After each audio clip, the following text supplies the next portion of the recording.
All right, we're on our last stand here. You notice that I'm not in front of the camera. I'm behind the camera because our stand malfunctioned, so I'm being the stand. Camera So stand. I'm the camera stand. Not the tree stand. Yeah. Yeah. And I'm wearing my harness and everything right here holding the camera.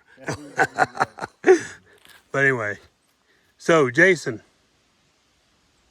what do we got here? Well, this is like our intro video to this. This is what we call a lock-on stand. Portable stand, but they are probably like one of the first widely manufactured stands that you could purchase was a lock-on stand. So this style has been around for a long time, and they're still very popular.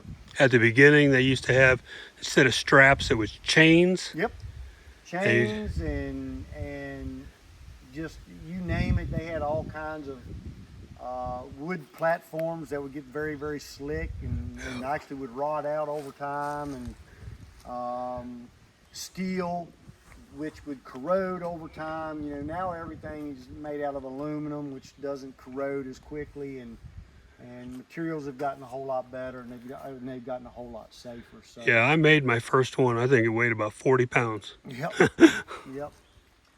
So this video will probably be a little shorter than some of our others because we're just going to review. Now you notice we've got a different type of climbing stick here. This is more of a ladder type. You still attach it to the tree, the same way that that Bob did in the other video. And I've got my strap twisted there just a touch.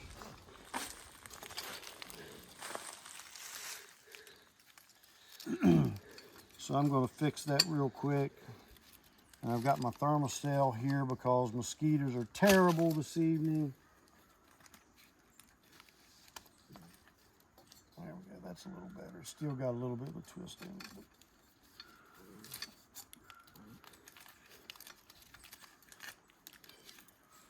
The reason why you want to get them twists out, and that is it will make it actually stronger and bite to the tree a little bit harder. This is an older style step, but still they're still produced, and again, you attach them the same way that we did when we did the saddle video. So so all that's going to stay the same. You know, step on them, secure them. Now, when you are installing one of these stands, you know, you're going to be using your, your climbing belt. You know, when you're installing this system, that way you're staying connected to the tree from the time you leave the ground and go up. But one thing that we highly recommend here is you are going to have to install a lifeline because using a climbing belt, you can't really get past your lock-on part. You know, even if you would fold this up, it's going to be very difficult to get a climbing belt up and around that. So we recommend after you get the stand installed, you're going to use a lifeline. That way you're connected to the tree from the time you leave the ground all the way up to your hunting height, and then all the way down. Now, this would apply to those of you that are going to put this stand up, and this is a good image of it. You put this stand up, put these sticks up, and you leave it. You're gonna leave it for a week. You're gonna leave it for the season. You're gonna leave it there. Yeah, this is more of a, I don't want to say permanent stand because it's not a permanent stand, but this is not a stand you're going to put up and take down every day. No.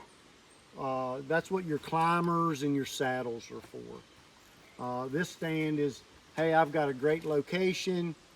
One thing with this stand and with climbing sticks, you know, if I've got a tree limb out here and I got a tree limb over here, when I'm putting this up, I can maneuver around those, stay attached to the tree with my climbing belt, and I can put this type of stand up in a wide variety of trees. But once it's installed, lifeline. That way, when you climb in and climb out of it, all right? Now, what I'll do is, even if I'm taking the stand down, but I know that this is going to be a place that I want to come back to, I might leave the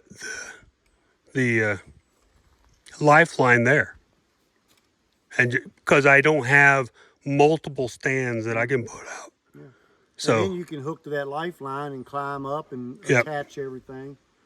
Yeah, all of this stuff is very versatile and yep. user friendly if you practice with it.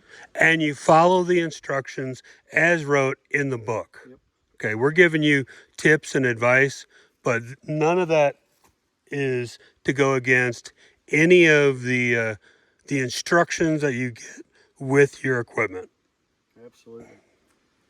So again, tie your lifeline off at the bottom of the tree. This way when we climb, so I'll go ahead and kind of demonstrate here. Now I can slide this up. If my lifeline is not tied to the bottom of a tree, I'm just going to be lifting my line off the ground. So it's very important that you tie it off. Slide that up. Now I'm using 3 points of contact. I can climb up. Now it's just like climbing a ladder. Yep, just like climbing a ladder, or you're climbing sticks. So I can go on up. Which these are climbing sticks, just a different type. Now here, I want to stop right here and I'm going to put this over on the other side. You notice I've got my last set of sticks higher than my stand, right? So you never, I always say you step into your stand, you don't climb into it, right? So let me back down this tree just a little bit. So if I stop my sticks here, or say this is my last set of sticks, and I'm just holding on to the tree here, now I'm kind of leaning over and I'm climbing into the stand, and you can see the bottom of that stand move on me. All right. So never climb into your stand. You want to climb above. So I'm going to slide that on up. So I'm going to climb above my stand. And now, you know, I can flip this seat up. And now I can step down into my stand. And you notice that stand never moved, never quivered. And now it's locked into position because my weight's on it, right? And then I can position my lifeline above my head. Remember, it's about as far as I can reach. Okay. I can sit down in my stand and I'm ready to hunt. All right. Now the sun's coming up, you're drinking your cup of coffee, and you're having your bagel. No, that would be you. I'm probably snacking on a granola bar and sipping on a bottle of water, so I'm not got my jet boy up. Yeah, I have to have a secondary hang-on stand. Yeah. So, and I can't stress that enough, is never climb onto a platform. And I hope I demonstrated that properly. And I'm speaking from experience. When I was younger, I thought the higher I got, the better I was. And so I used my climbing sticks or whatever I was using to my utmost advantage. And I found myself climbing into my tree stand, which is very unsafe. So you want to step onto your platform. And you saw me do that. So let's go back down so I can fold that seat up. right? And same way with our steps, right? I don't want to climb onto my steps. I want to, you know, step onto that. Okay, before you get out, I'm going to back you up here a minute. Okay. So when you were talking about the saddle, you told them how to position it, where to position it, you know, and what you're looking for. Yep. Where are you shooting from a tree stand, from a hang-on stand? Are you looking forward? Are you using the tree for some? What are you doing? I always set my tree stands up away from where I'm expecting. So just like a saddle, I am expecting game to come in behind my tree area. Okay. Because I want, you notice I've got a pine tree here for some from back cover. I want to use this tree to cut down on my movement. You got to remember, I'm a big bow hunter. So yeah, when I'm setting in my tree stand, I'm expecting game to come from here. So I'm all the time setting on the side of my stand and I'm looking in behind. That is just me. I know a lot of people, my son, a lot of my friends, they set their stand up because they're expecting deer to come here. And there's nothing wrong with that. That's the beauty of hunting. As long as you're doing it safely, as long as you're doing it ethically and legally, have at it, have fun. Bob asked me a question. Me, I want this tree to block my movement. You know, I'm peeking around that tree and I don't get silhouetted as much. And so if I hear something coming or if I see something coming, you know, I can stand up. You know, I can lift this seat up and I've got this tree blocking my, you know, if the deer comes to my right, I've got a shot. All right. If the deer's coming to my left, you know, I can spin around this way, or I can just duck my head under my tether. I can get on this side and make the shot here. I have a tendency when I put those type of stands up, I would have probably moved it a little bit further into them limbs there. Even if the limbs are kind of in front of my legs, just to do like what you said, to break up that silhouette. That outline, that silhouette, absolutely. So again, that's just me. You can set them up however you want. Again, as long as you do it safely, you're staying attached to the tree. You know, but I'll tell you this. I'm expecting deer to come from that direction. You'd be surprised how many times the deer come from here and it still works out. So, Oh yeah. yeah. One of the ones I've got was wearing blaze orange. Yep. Okay. I was about 13 feet up and they were looking straight at me and they were out in front of me. Yep. So And you got to remember. you never know. And we talked about this on previous shows. 12 to 20 feet is my height. 12 to 20 feet. Yep. I don't hunt any higher than 20 feet, and I don't hunt any lower than 12. That 12 to 20 feet is my sweet spot. You got to remember, the higher you get, the smaller your kill zone gets on game. The sharper the angle you're shooting at. I hunt with a longbow, so again, longbow, it's long. So if I've got to shoot at a long angle, next thing you know, the tip of my bow's down into my tree stand or whatever. So probably my average height that I'm hunting now is probably actually 12 to 16 feet. No more than 20. And the reason is my angle is much better for me, and you know, my longbow's not going to be getting into the tree or into my stand on those really sharp angles.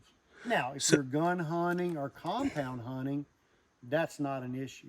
But for me, I like it that height because my angle is good for my longbow. So let's talk about that a little bit. Jason and I are both bow hunters. I hardly ever take out the rifle or the shotgun unless it's for damn squirrels. Squirrel, that's right. But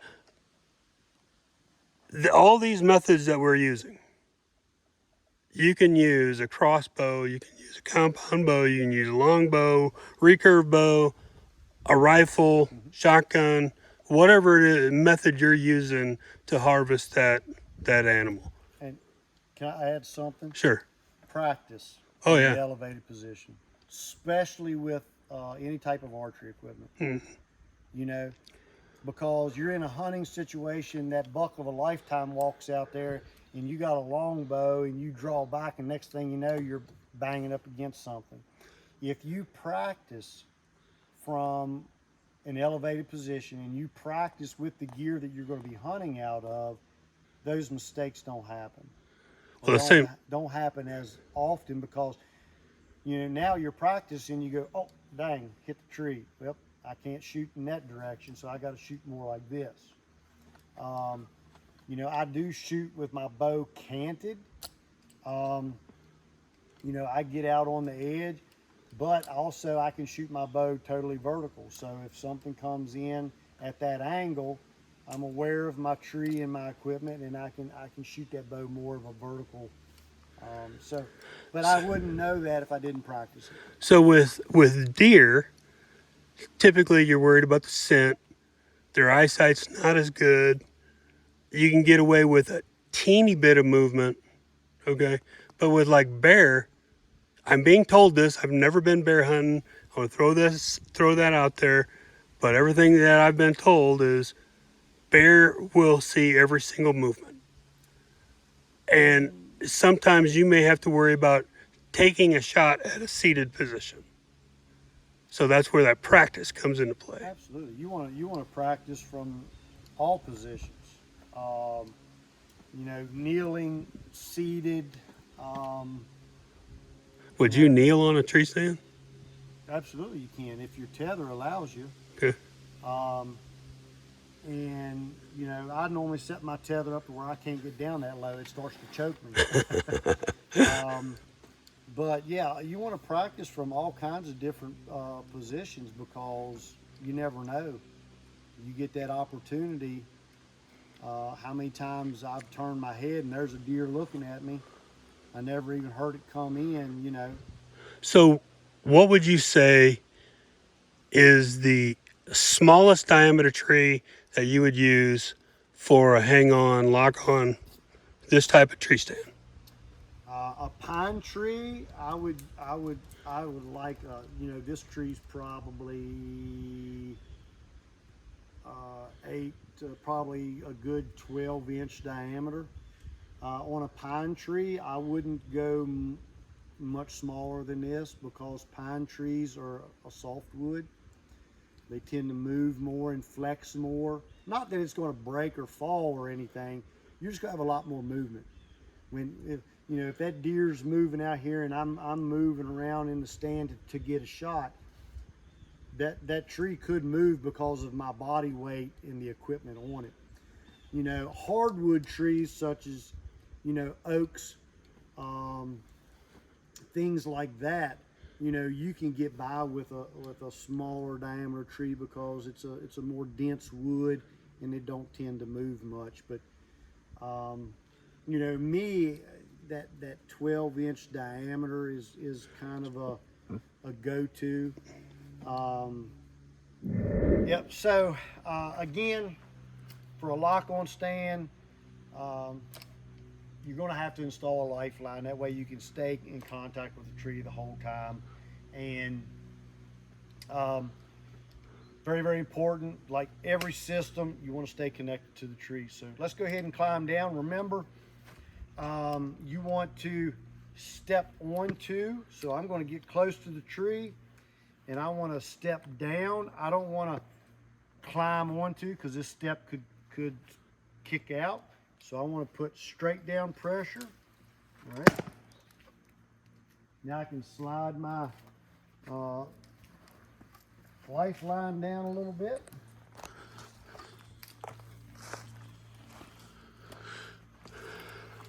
Now you notice I'm grabbing the top of this. I'm not grabbing the knot. You know, because if I grab the knot and I slip off of the tree, I'm going to fall. Right? Now if I'm up here and I grab just the top of this and I slip off, then it's going to catch me. All right, so don't get into the habit of grabbing onto that knot. What I do is I grab the rope and slide my hand down to the knot. Slide it down like that. That works great. So yeah, always stay in contact with the tree or stay attached to the tree at all times. And if you follow these, wear a harness, stay attached to the tree. If something breaks, you slip, you fall, your harness is going to keep you from hitting that ground and injuring yourself. So it's the most important thing out of all of these methods. Don't you agree, Bob? Absolutely. Staying secure to the tree from the time you take that first step and you're going up the tree. So, and don't let anybody try to talk you in. Hey, it's only 4 foot up. You can climb up there and grab that rope. Don't do it. Okay? All right. Any parting words, Jason? Hey, keep it simple. Stay attached to the tree from the time you leave the ground until the time you get back to the ground, and just go hunting. Get out in the outdoors.